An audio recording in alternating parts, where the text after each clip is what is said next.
Hi guys, দেখতে পাচ্ছ আজ রাত আমরা সবাই মিলে 31 ডিসেম্বরের প্রোগ্রাম দেখতে যাচ্ছি।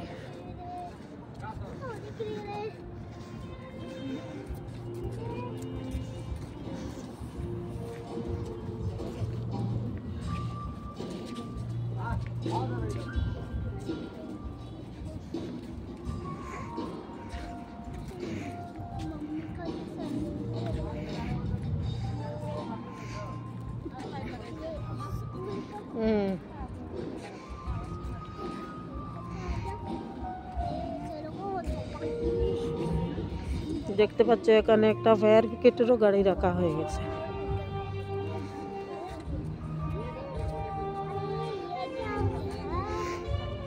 আমার সাথে থাকবেন, যারা যারা ভিডিও দেখছেন লাইক শেয়ার কমেন্ট সাবস্ক্রাইব করবেন। Thank you.